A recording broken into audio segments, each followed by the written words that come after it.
arrecifes y los ciclones del mar Caribe eran antaño el terror de los galeones españoles.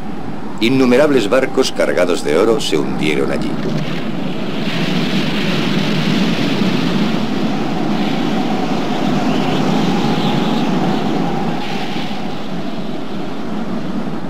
De todas las riquezas que fueron saqueadas en el Nuevo Mundo, grandes fortunas en lingotes de oro o de plata y en piedras preciosas siguen en el fondo del mar. El Nuestra Señora de la Concepción se hundió el 2 de noviembre de 1641, llevándose al fondo un rescate de rey, un enorme tesoro en oro y plata. 327 años después, en el temible Banco de Plata, a unos 140 kilómetros al norte de la antigua Hispaniola, hoy Santo Domingo, los hombres del Calipso emprenden una de las aventuras más difíciles de su odisea submarina. Van en busca de Nuestra Señora de la Concepción y de su tesoro hundido, valorado en cerca de 200 millones de pesetas.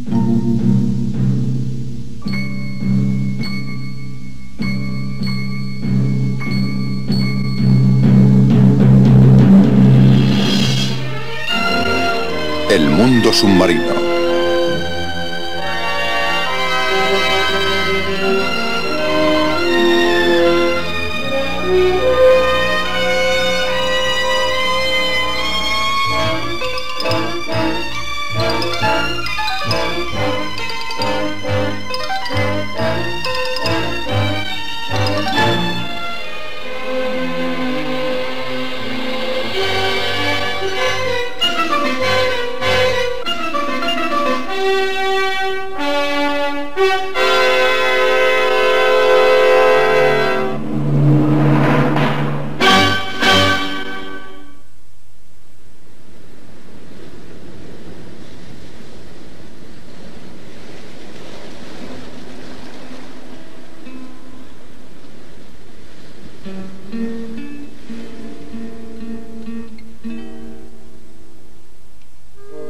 Cuando los hombres van a la busca de un tesoro, siempre encuentran algo. A veces el tesoro, a veces nada.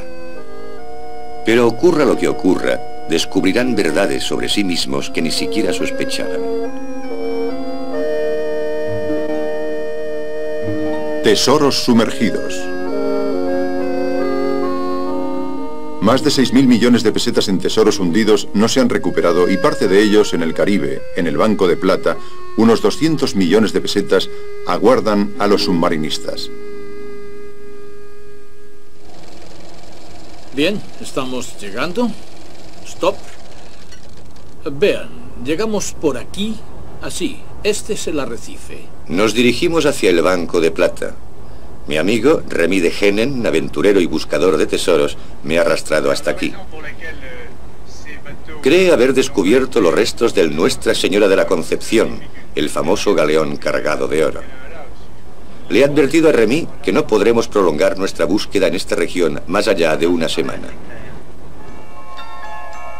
Remy de Hennen guía el Calipso a través de arrecifes que no constan en las cartas. El Banco de Plata se llamó anteriormente Abrojos. En estos parajes al menos 30 barcos encontraron un fin prematuro, desgarrados por las puntas apenas sumergidas de los corales.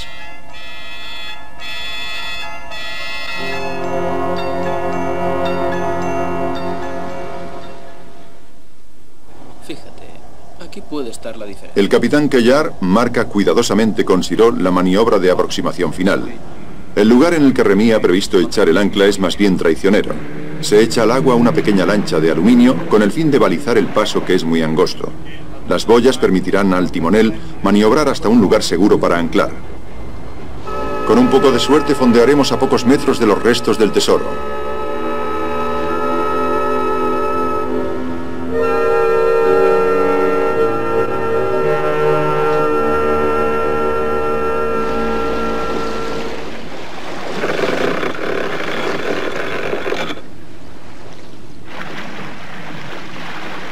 El diario de a bordo del Calipso, con fecha 13 de julio, tiene la siguiente anotación. Empieza la búsqueda del tesoro en el Banco de Plata. Un submarinista, un cámara y el piloto de la lancha forman el equipo de exploración. Son las 11 de la mañana. El sol brilla. El agua es transparente. Se ve el fondo a 15 metros. Cerca de la superficie, a barlovento, el coral puede crecer a una velocidad de más de 1 centímetro por año.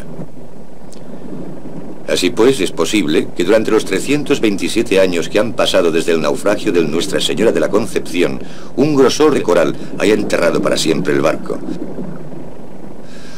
Pedí pues a Delmotte que primero concentrara su búsqueda en el lado abrigado del arrecife, hacia la laguna.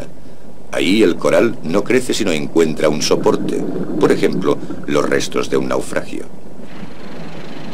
Durante cerca de 1 hora, la lancha remolca a Delmotte a través de las profundidades silenciosas del pasado español. A bordo del Calypso, Cousteau, Remy, la tripulación y los submarinistas esperan el primer informe. Pero todos ellos son negativos.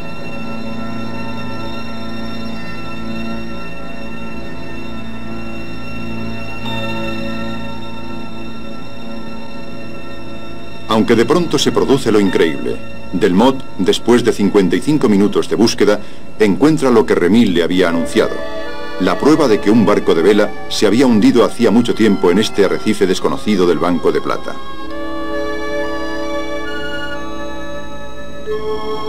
Se trata de un cañón semejante a los que usaban los galeones de la flota que transportaba el oro.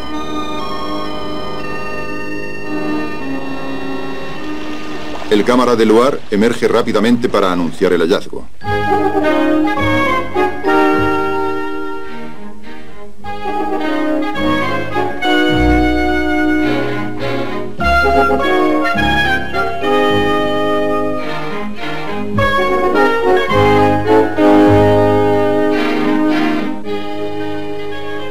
Cousteau decide examinar personalmente el cañón encontrado tan rápidamente y de una forma tan inesperada por Delmotte.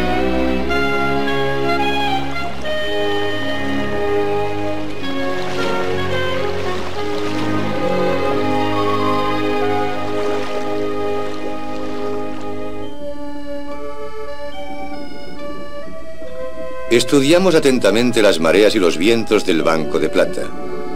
Una vez en el agua, Remy y yo mismo presentimos casi de inmediato la dirección en la que se desplazó el barco desmantelado cuando chocó con el arrecife.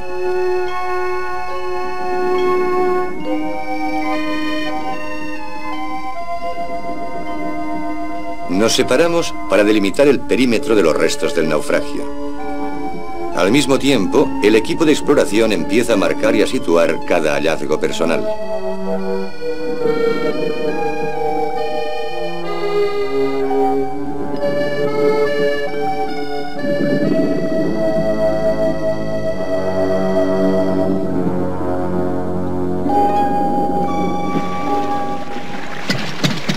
En la lancha, el equipo pone en marcha una bomba contra incendios unida a una manguera a presión.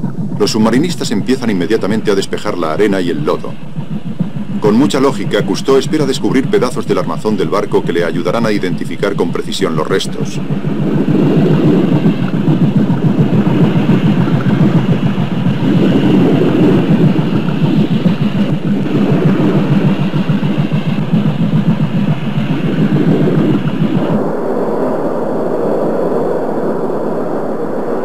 Luego, una pequeña aspiradora de aire comprimido se pone en marcha. Excava zanjas de orientación para delimitar la zona.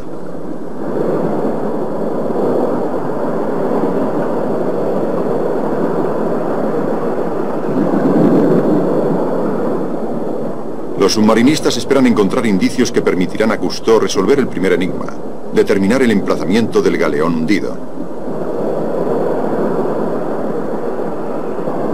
Mientras tanto, la tripulación utiliza los estolones del coral para fijar las amarras y asegurar el Calypso.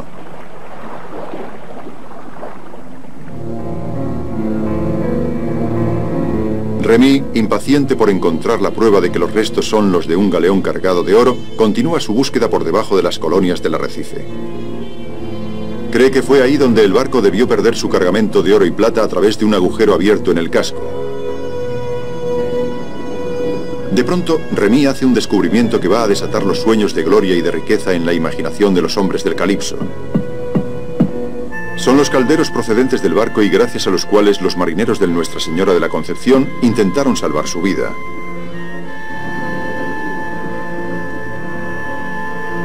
Según relatos bastante vagos, narrados por los supervivientes del galeón, la desesperación les había empujado a una tentativa más bien inocente.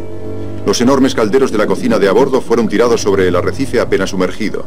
El agua solo les llegaba a las rodillas. El hallazgo de estos calderos despiertan imágenes fantasmales en el espíritu de los hombres del Calipso. Los náufragos, en medio del pánico general, pusieron precipitadamente a buen recaudo la comida y también la madera de los restos del naufragio. Pasaron su primera noche de terror a la luz de las hogueras encendidas en los calderos. Luego, cuando perdieron toda esperanza, se decidieron a subir a una balsa que les llevaría hacia la salvación o hacia el olvido eterno.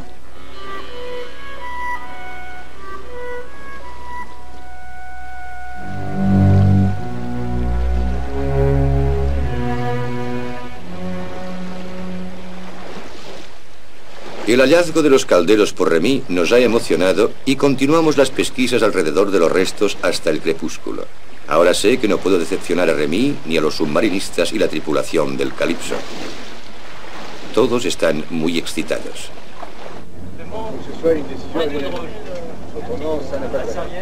Pero ante todo, Cousteau, que conoce los efectos de la fiebre del oro, incluso en los caracteres más templados, pone en guardia a los hombres del Calipso. Excavar el sitio del naufragio representa un trabajo encarnizado y arduo. Por lo demás, no es seguro que estos restos sean del galeón cargado de oro. Cousteau quiere que los hombres se pongan de acuerdo con antelación sobre la decisión de proseguir la búsqueda del tesoro y sobre la elección de un comité de arbitraje. La aventura se pone a votación. Cada hombre, según su temperamento, espera el resultado del escrutinio. ¿Qué te toca?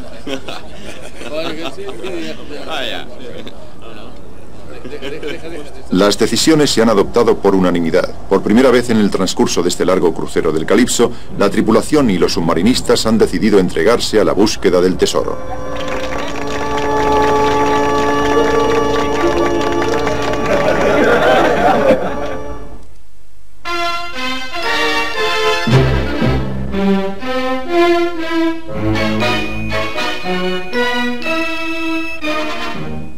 ...24 de julio... San Juan, Puerto Rico. No hay tiempo que perder. Se acerca la estación de los ciclones en el Caribe. Los hombres han trabajado día y noche para construir el material de recuperación que necesitaremos. Mi amigo de siempre, Frédéric Dumas, un arqueólogo submarino de fama mundial, ha llegado precipitadamente a unirse a nosotros.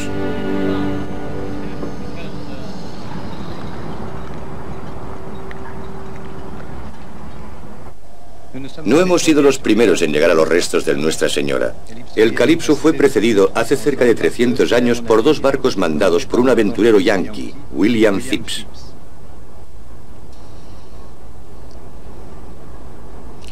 En 1684, durante una escala de abastecimiento en el mar Caribe, encontró a uno de los supervivientes del Nuestra Señora. El hombre le reveló el lugar del naufragio a cambio de una parte del oro. Provisto de esta información, Phips largó amarras hacia el Banco de Plata. Llevaba a bordo unos indios caribes, magníficos submarinistas. Tenían que sumergirse hasta 15 metros, hurgar en unos restos cubiertos ya por el coral, recuperar los pesados lingotes de oro o de plata y subir de nuevo a la superficie, y todo ello conteniendo la respiración. Los submarinistas modernos, bien entrenados, pueden permanecer hasta 2 minutos y medio o incluso más en el fondo sin respirar, pero es agotador. Y si es necesario repetir esta operación 10 o 20 veces en el día, es desastroso para el corazón. Sin embargo, los submarinistas de Phips recuperaron de este modo cerca de 200 millones de pesetas en oro y plata. Notable hazaña para la época, que, sin embargo, representa apenas la mitad de lo que llevaba el Nuestra Señora de la Concepción. Los hombres del Calipso han reunido en un tiempo récord una serie de extraños aparatos para recuperar ese tesoro de unos 200 millones de pesetas. En primer lugar, disponen del James and Mary, bautizado así en recuerdo del barco de William Phips, que llevaba este nombre. Contendrá los inmensos tamices en los que se filtrará todo lo que una potente aspiradora industrial arrancará del fondo. Una balsa improvisada lleva el tubo que descenderá hasta la base del arrecife. Un compresor de 200 caballos proporcionará la energía necesaria. Una vez puesto en marcha, su ruido ensordecedor invadirá el Calypso. Durante 12 horas al día, la tripulación será importunada por este zumbido. El tubo de la aspiradora suministrará 50 toneladas de agua, lodo y fragmentos de coral por hora. Para despejar los restos del naufragio, será necesario remover una enorme cantidad de escombros.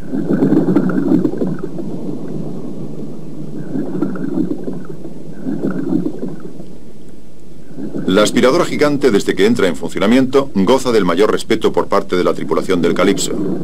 Es tan potente que podría arrancar un brazo o literalmente aspirar la sangre de un hombre a través de la piel.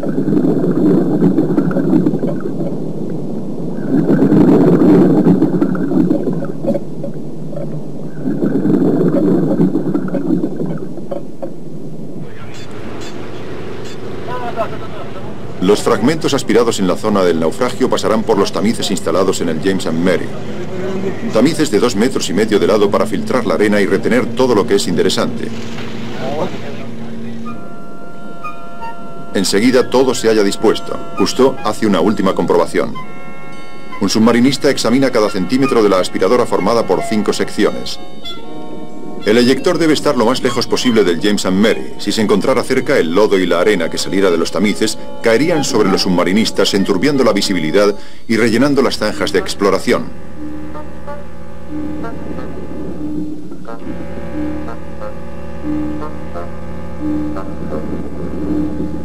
A 15 metros de profundidad y con una longitud de 20 metros, el tubo descansa en el suelo hasta la primera excavación. Sin embargo, para la tripulación, la aspiradora tendrá un nombre. Deciden llamarla el monstruo de Loch Ness. Aquí está la señal de inicio. La búsqueda del tesoro empieza con los medios de nuestro siglo.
Mira, tengo la impresión que la aspiradora, tal como se ha creado, es decir, en el extremo de ese tubo flexible, aún es muy eficaz.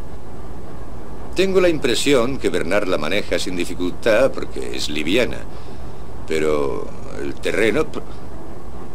Jamás habíamos aspirado en un terreno de coral. Es una mezcla de barro blanco y de rocas. Sí. ¿Qué es lo que opinas, Remy? No es un terreno homogéneo. Hay demasiados guijarros y corales que eliminar a mano. Son necesarios al menos 2 hombres. Así pues, hay que organizar equipos de 2 en 2. Por parejas, sí. Siguiendo el consejo de Remy, se añade en los equipos que se relevan en la aspiradora incluso un tercer hombre encargado de controlar la potencia del monstruo.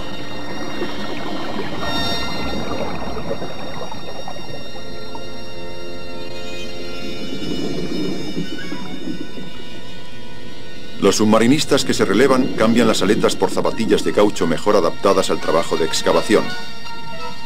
Un lastre de 10 kilos da a los submarinistas la estabilidad necesaria. Antes de regresar al Calypso, los hombres les entregan a los que les reemplazan el casco provisto de una lámpara. Cada equipo trabaja 1 hora y media. 4 equipos se relevan. El trabajo continúa sin interrupción 12 horas diarias.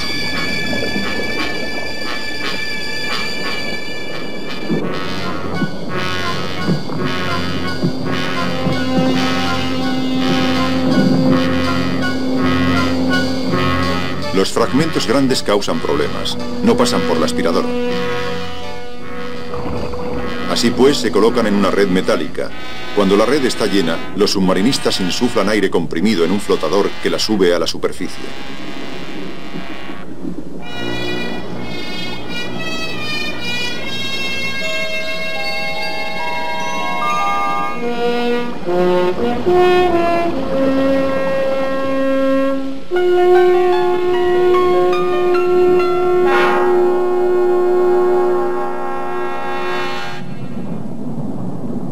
Mientras los equipos de la aspiradora trabajan alrededor de los restos del naufragio, otros submarinistas han logrado subir a bordo del Calypso misteriosos bloques de coral que pesan varias toneladas y entorpecían la obra. Deluar les ha llamado cañones de coral. Ha descubierto que estas formaciones, semejantes a setas, parecen contener masas metálicas, seguramente cañones. Cuando esos bloques están en el puente, un equipo de forzados voluntarios rompe el coral para descubrir qué oculta.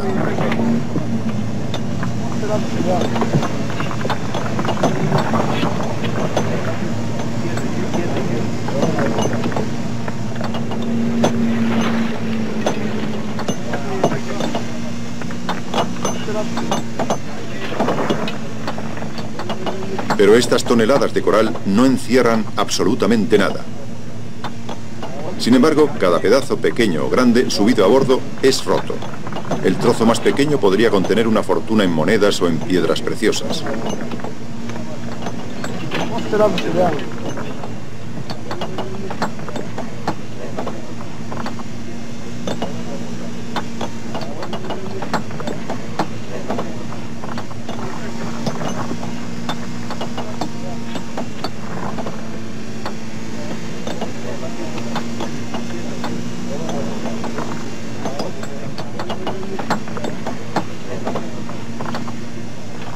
Este enorme esfuerzo obtiene como único resultado recuperar una colección de balas de cañón y de pedazos de aparejo. Los hombres del Calypso no son fáciles de desalentar. Voluntariamente aceptan vivir con raciones reducidas y renuncian a las duchas para economizar agua. Todo para que el Calypso pueda permanecer allí el mayor tiempo posible. La fiebre del oro les domina.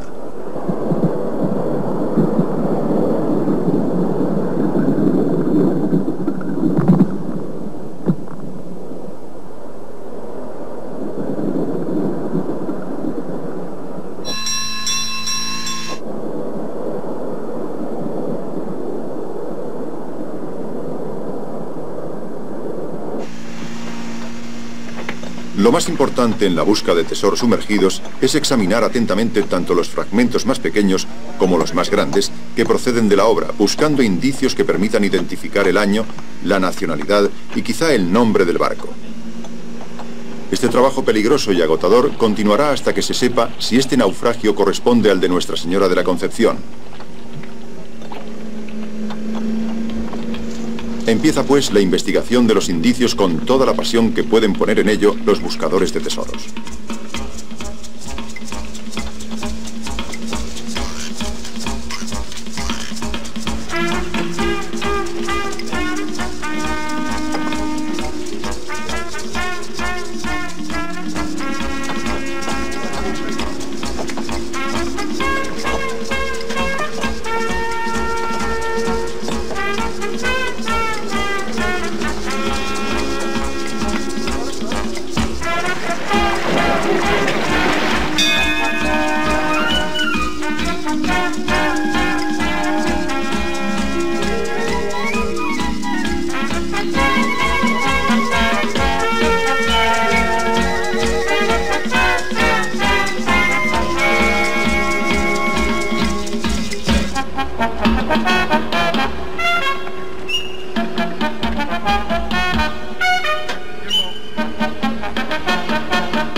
No sé, pero si encontráramos algo...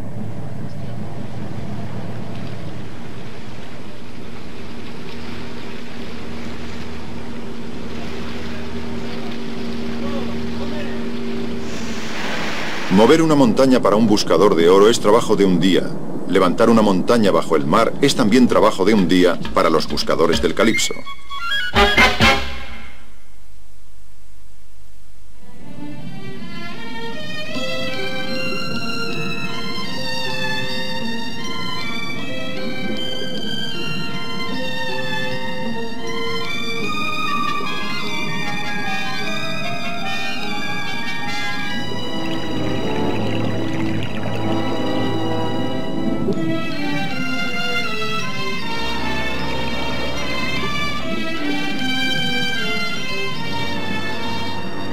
Al cabo de 17 días de trabajo en el naufragio, seguimos sin establecer con certeza la identidad del barco sumergida. Pero hemos prestado servicios imprevistos a los habitantes del arrecife. Los peces cirujano azules se mueven entre las algas fijadas en el coral muerto. Hambrientos hurgan entre los fragmentos para encontrar gusanos. Los salmonetes, en busca de minúsculos bocados, parecen rivalizar con la aspiradora del calipso. Los submarinistas continúan cavando, estimulados por la curiosidad de estos amigos de brillantes colores. Verdaderos oportunistas, los lábridos y otros peces merodeadores van y vienen, dispuestos a precipitarse sobre los mejores bocados que a veces desalojamos de su escondite.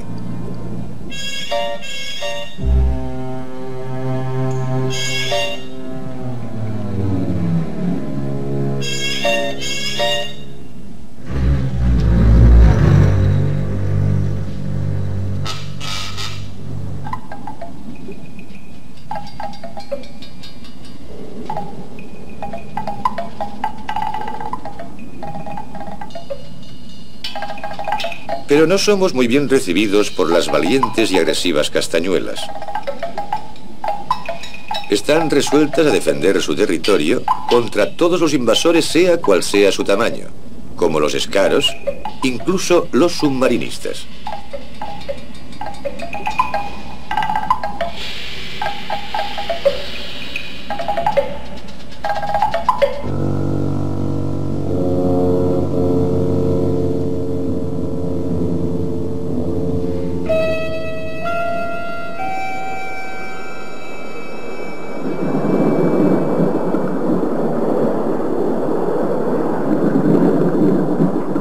El 3 de agosto han aparecido los más importantes hallazgos de alfarería. Cuidadosamente recuperados por la aspiradora, se hallan milagrosamente intactos.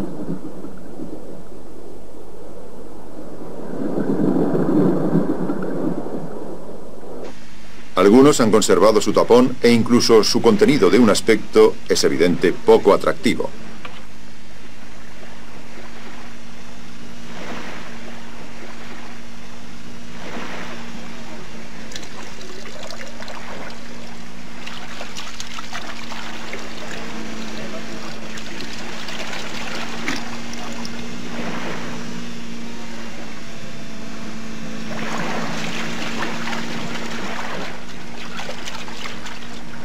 Los pueblos de América del Sur ponían antaño en estas vasijas conservas de pescado.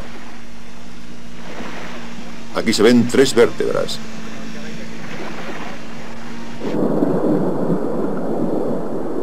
Con el fin de evitar accidentes, los submarinistas se han puesto guantes rojos muy visibles para el que maneja la aspiradora. Los excavadores descubren una jeringa como las que había en la farmacia de a bordo de los barcos mejor equipados, especialmente en los galeones que transportaban oro. El metal está incrustado de coral y para sacar la última capa, Robino utiliza una mezcla fumante de ácido clorhídrico y ácido nítrico. Te vas a ahogar, pero lo vas a conseguir, ¿verdad?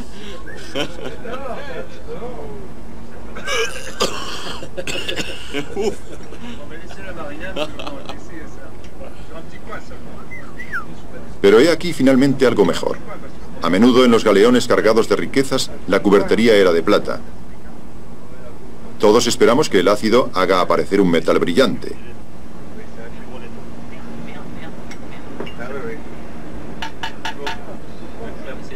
Pero solo es un plato de estaño.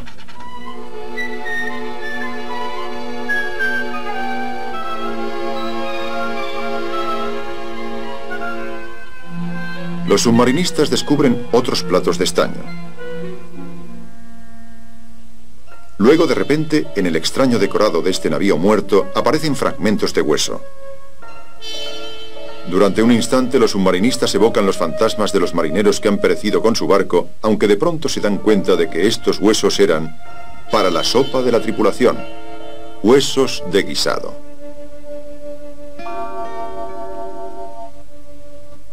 Gran cantidad de huesos de buey y de cerdo se han encontrado aquí, cerca del ángulo número 2. Deben estar en la parte delantera del barco. ¿Qué crees tú, Remy? Seguramente sí. Ahí se encontraban las provisiones, la cocina, al menos la de la tripulación. Únicamente el puente ha podido desencajarse en el momento del naufragio y quizá hay que buscar, haciendo un corte oblicuo, los trozos principales de la quilla que darían mejor que esto la posición del barco. Es decir, que no han encontrado aún el casco. No, no del todo. ¿Dimas? Para encontrar la quilla, primero hay que encontrar el casco. No es seguro que estemos en la vertical de la quilla. Podemos estar en los fragmentos. Estamos en los fragmentos del barco, sin duda. De todos modos, no estamos lejos. Seguramente. Este tipo de investigación se asemeja al trabajo de un detective. Cada hallazgo aporta un indicio más para aclarar el enigma. Poco a poco, los excavadores desentierran pilas de boles y de tazas frágiles que están, sin embargo, absolutamente intactas. Estas piezas de vajilla están encajadas unas en otras como si hubieran estado embaladas en cajas. Basándose en esta comprobación, Dumas expone una hipótesis. Las cajas estarían colocadas en el puente y cuando el barco se inclinó al zozobrar, se habrían deslizado al mar y se habrían quedado allí intactas. Objetos tan frágiles como estos se habrían roto cuando las cuadernas del barco se resquebrajaron.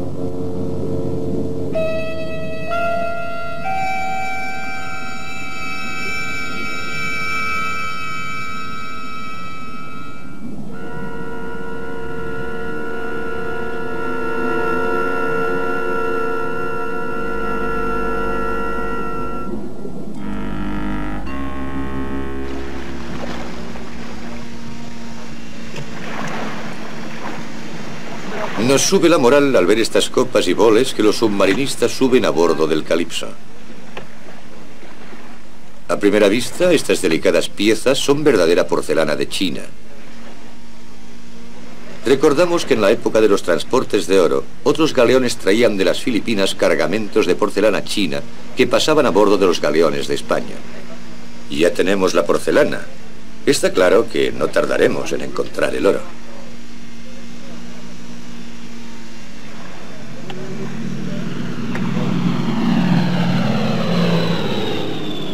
Aviones meteorológicos americanos recorren el Caribe. Sus informaciones se emplean útilmente a bordo del Calypso. El capitán Cuellar ha establecido un mapa detallado del tiempo y el 15 de agosto estalla la tormenta que estaba prevista. El capitán, sin embargo, toma la audaz decisión de permanecer fondeado. Está convencido de que la tormenta pasará más allá de la posición del Calypso. Los hombres celebran el primer día de descanso después de 2 semanas y aprovechan la lluvia providencial para tomar una buena ducha y eliminar la sal que se les ha incrustado en la piel. Durante los días que precedieron a la tormenta, los excavadores no encontraron ningún objeto nuevo.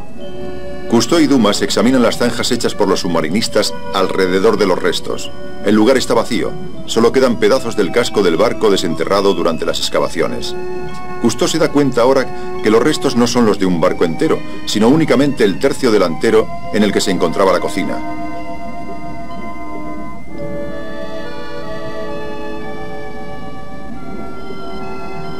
Indica a Dumas que el barco seguramente se partió en 2 cuando chocó con el arrecife.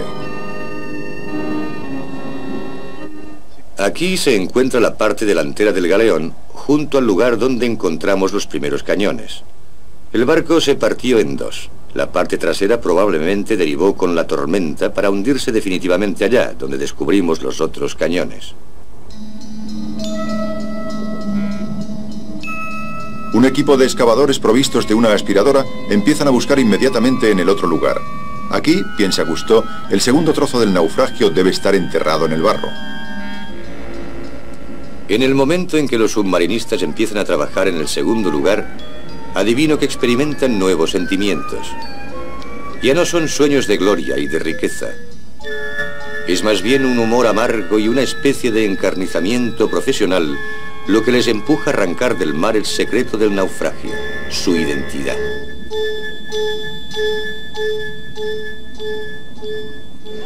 Los galeones españoles poseían a menudo armamento francés, holandés o italiano.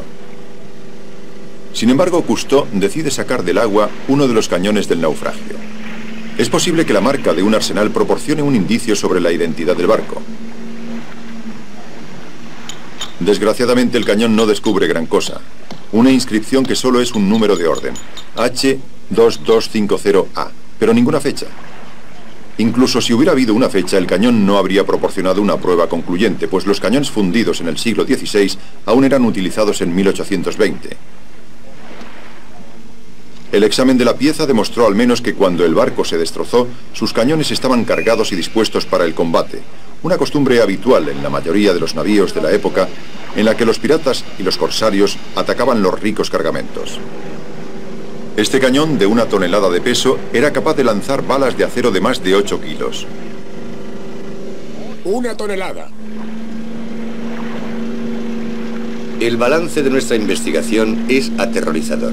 Durante 18 días de trabajo encarnizado, con el ruido constante de los compresores, se ha necesitado hora tras hora romper con martillo y luego tamizar 300 toneladas de fragmentos de coral. Como recompensa de tanto esfuerzo, unas vasijas de dudoso valor, un cañón y algunas balas que se amontonan en el puente. Desde el punto de vista financiero, gastos insensatos. En cuanto al esfuerzo de los hombres, un incalculable despliegue de energía. À Clichy, il y a un petit guinche pépère. C'est la locomotive à télé. À l'été, ils sont petits enfants. ¿Y esto? Vaya, pues sí. No sé. No sé qué puede ser. Parece parte de una pieza. En total nada. Déjame ver esto. ¿Has encontrado algo? Como no sea por milagro. Examinemos esto. Sin embargo, hemos tenido poca suerte para ver recompensados nuestros esfuerzos.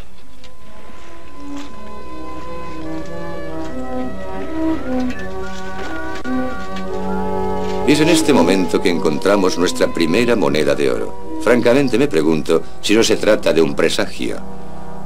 Una medalla de San Francisco de Asís, el patrón de los pobres.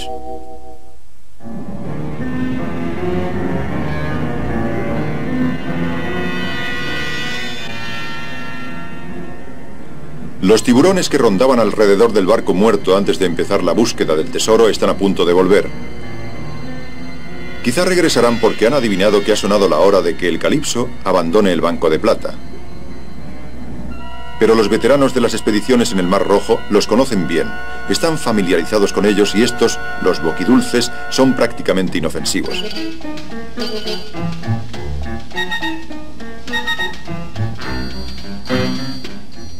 A pesar de los presagios, o quizá a causa de ellos, los submarinistas están cada vez más impacientes por conocer la identidad exacta del naufragio. Han transportado el monstruo de Loch Ness a un nuevo lugar en el que vuelven a empezar las excavaciones. Su encarnizamiento no tardará en ser recompensado. De pronto los submarinistas descubren un paquete de sellos de plomo. Con precaución, el submarinista coloca en su guante estas piezas frágiles. Los marinos siempre pusieron un sello en los paquetes de oro. Y aquí lo que puede sacar de dudas sobre la naturaleza de la carga e incluso proporcionar un indicio sobre el propietario del cargamento. Una decepción más. Compruebo que seguimos sin estar en la pista de la identidad del barco. La flor de lis fue utilizada tanto por los franceses como por los españoles. En cuanto a la inscripción latina, traduce un pensamiento de todos los conquistadores del Nuevo Mundo. Florivo quo ferar. Donde me encuentre, prosperaré.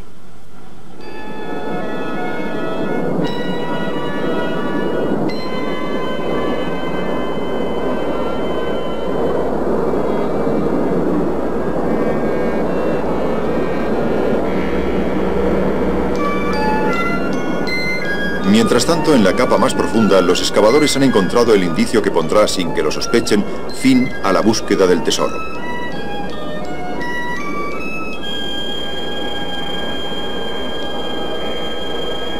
En principio, los submarinistas toman este objeto por un badajo de campana. En realidad es un peso de cobre que se utilizaba en las balanzas del barco. En la época en la que estos pesos estaban en uso, las cámaras de comercio de las grandes naciones marítimas controlaban cada 5 años los barcos, los pesos de las balanzas, e inscribían en ellos la fecha de inspección.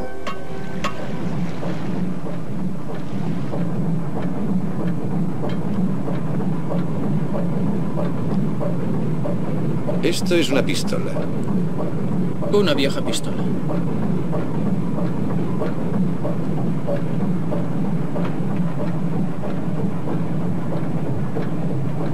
O un fusil. ¿Y esto? Muy bien podría tener una culata. Tiene puntas. Oye, ¿qué es esto, Didi? Cucharas con excrescencias. O un molde. ¿Fabricaban cucharas en un barco? Es bastante curioso, pero en fin. Esto es una guarnición de espada. O de daga.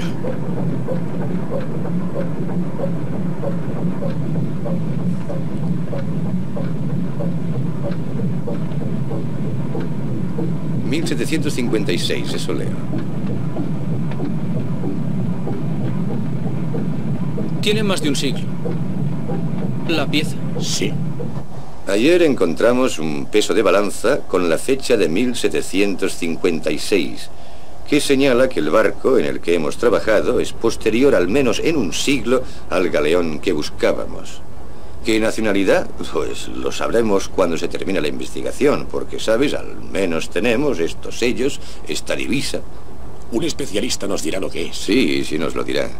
También hemos encontrado un jarrón con una inscripción J. Win, que he copiado aquí. Parece holandés. Sí, se diría holandés. Sí, ¿por qué no? Y ahora el cargamento. Tenemos a bordo miles de botellas. Sí, rotas. Esta escapó de milagro. Debían contener ron. Se parecen mucho a las botellas de ron, sí. Tenemos centenares de vasos, boles, platos. Todo un surtido, sí. Sin embargo, aún tienen huellas de una curiosa decoración. El estilo de estas vasijas tiene al menos inspiración. Es de inspiración europea, pero seguramente fabricada en el Nuevo Mundo. Platos de un arte abstracto. Bastante raros. Fabricados en el Nuevo Mundo, pues tienen también y licencia. Es posible. Entonces este barco iba probablemente de América a Europa, o de América a otros países de América. De América, sí.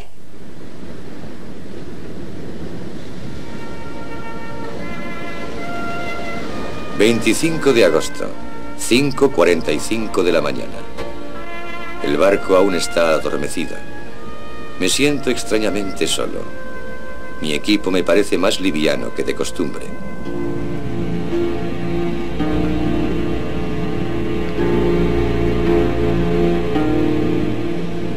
Me dejo hundir lentamente. Puedo abarcar la obra con una sola mirada.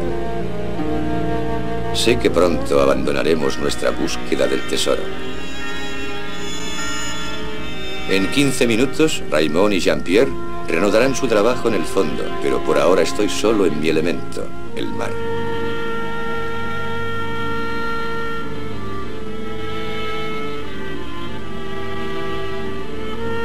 Hoy, los objetos toman otra dimensión. El tiempo se ha detenido. Estos pedazos de madera, estas anclas, estos cañones, es el barco fantasma. El tubo del compresor es una serpiente de mar dormida. El agua me libra de la pesantez. Las realidades son sueños. Aquí el éxito y el fracaso terminan por parecerse. Todo tiene poca importancia. Y hoy siento hasta qué punto mi actitud respecto del mundo, de los hombres, de la sociedad, como toda mi moral, ha sido influenciada y luego dictada por 32 años de inmersiones.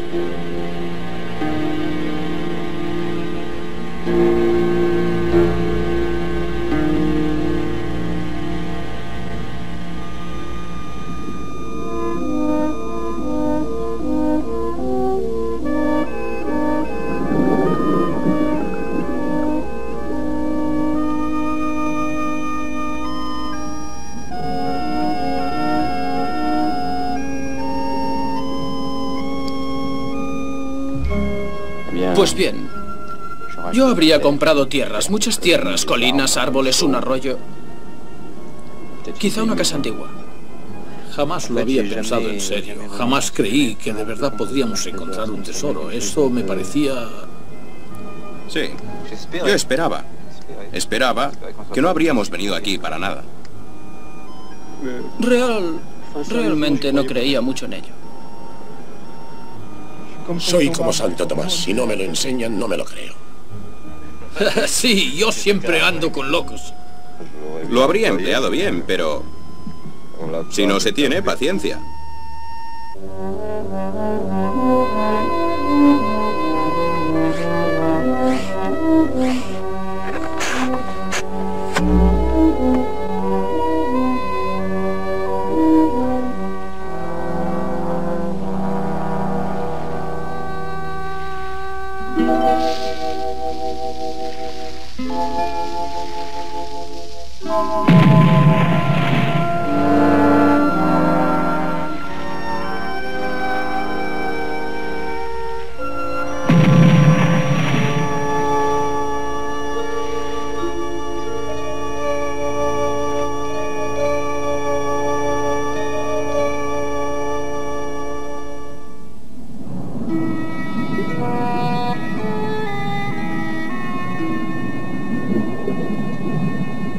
Las rutas del mar y la de los buscadores de tesoros son tan inmutables como el recorrido del sol. En algunos años, el coral y las arenas movidas por la marea habrán borrado toda huella de nuestro paso. Más adelante, otro Remy de Hennen, otro Frédéric Dumas, otro Calipso vendrán aquí, quizás, empujados por la imaginación, presa de los sueños de oro y de plata de Nuestra Señora de la Concepción. No habrá tesoro, pero si encuentran los restos del James and Mary, quizá se reirán de sí mismos, como nosotros nos reímos de nosotros.